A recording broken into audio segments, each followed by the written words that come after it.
Hey guys, good morning. So we're going to start a new unit in science this week. This week we are going to start our discussion on the sun, the earth, and the moon. Three things that you're probably pretty familiar with, and you actually might surprise yourself right here by, what am I trying to say?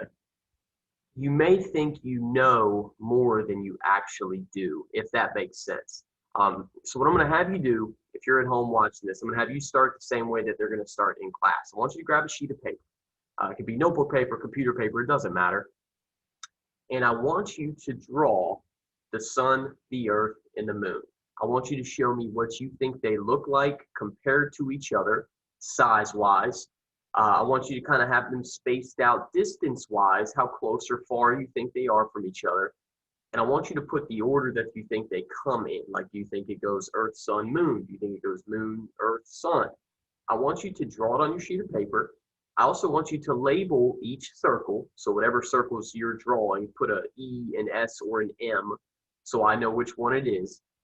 And then what I want you to do is I want you to, maybe with your Chromebook or with your tablet or whatever you got, send me a picture of your picture just so I can kind of see what your idea is of how they compare to each other.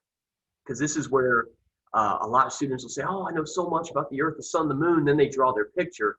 And then I show them a picture of what it actually looks like. And they're actually pretty surprised by how off their picture was. So I want you to pause, go do that, try to send me that picture, then come back and watch the rest. So what your picture, if it was correct, should look like something like this. So here we've got the sun, the earth, and the moon. And you can notice there's a pretty significant difference in size, not only between the sun and the earth, but a pretty significant size difference in the earth and the moon, which you may not know because when you look up in the sky in the morning or at night, the sun and the moon seem to look pretty similar in size. And we'll talk about why that is in just a second. But I'm assuming in your picture, you probably didn't have the sun being as massive as it is compared to the earth and the moon in that picture specifically. And I've got something here. Let me stop that share and share this screen. I've got a pretty good visual here of, I can compare the two together. So if you're looking, oh, am I sharing this? I think I'm sharing it.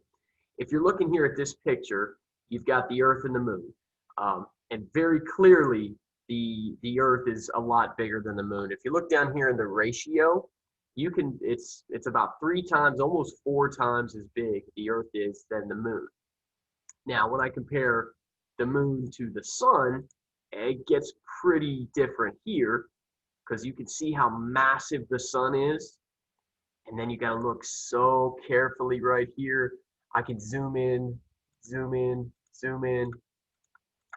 And you can just see how small the moon is really when it's compared to the sun. And I can do the same thing with the earth.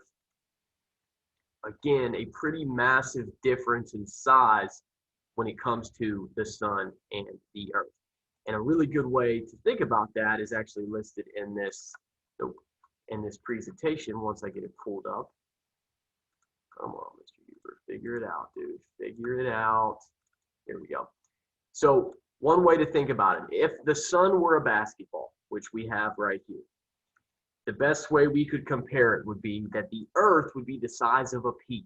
Guys, you've probably eaten 1,000 peas in your lifetime. The picture is so small that you can't even see it, so I can click it and make it a little bit bigger. But if the sun were a basketball, the best comparison to the earth would be just a tiny pea, which gets even smaller if the sun was a basketball and I wanted to compare it to the moon. This little tiny pinhead right here, that little tiny red dot right there, compared to this basketball, which if I was holding one in my fingers right now, you wouldn't even see it. That would be the moon. So massive difference when it comes to the size of the sun compared to the earth, compared to the moon.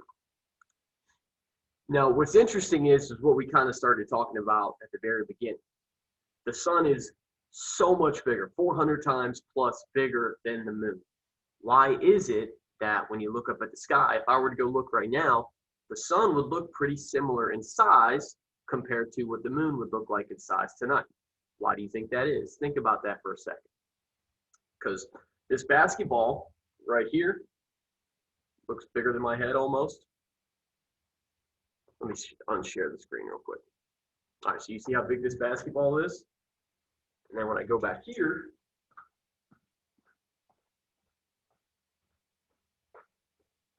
it seems to be way smaller. Same thing for my head. My head back here, you can probably like look at the screen and brush it with your fingers. But as I get closer, my head and this basketball appear to be way bigger. The size didn't change, but if we're thinking about why that is, guys, the distance has a ton to do with that.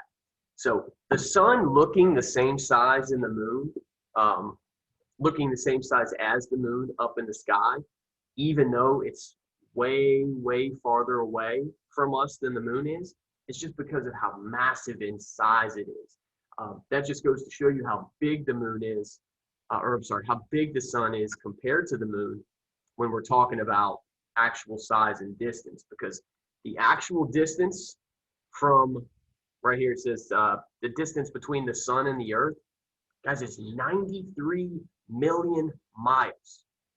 93 million miles is a long ways away when you're talking about distance wise. And just kind of to put that in perspective, if you look right here, if we wanted to drive across the country to go from Greenville to California, that's 2,749 miles. Okay, if we wanted to go up north, we wanted to go to New York City, that's only 499 miles. Now, if we wanted to fly across the ocean, the Atlantic Ocean, which you guys should be learning about in Miss G's class, that would still only be 4,362 miles. So guys, when we're talking about how far the sun is from the earth, it is super, super far away, which just goes to show you how big that it actually is. And for the moon, got this pulled up, I think, and I don't know if you can see my screen or not.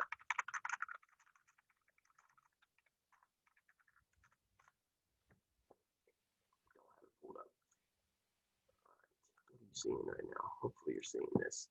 Now, that's not really an important number to know, but the moon is only 200-some thousand miles away, so it's way closer than the sun is, which you can see in our picture here. Just looking at this image, you can see there's not as much space between the moon and the sun, because the moon's only about 200,000 miles away. But even though it's smaller than the sun, it looks the exact same size only because it's closer. So when we talk about why does the sun look so big or why does the moon look so small, it all has to do with that distance, kind of like the depth that you look at it in. So the reason the sun and the moon look the same size all has to do with the distance that it travels, or the distance that it is from the earth. So tomorrow, no, today's Tuesday, tomorrow you're not going to have science because you're going to do your virtual field trip with Miss G. But on Thursday, we're really going to focus on the Earth and how it rotates and how it completes revolutions. So those are things that you're going to hear in 2 days to kind of get us going into this unit. So this was kind of a little preview. I've also included a couple of YouTube videos down at the bottom of this announcement that you can watch. It'll share a little bit about the solar system.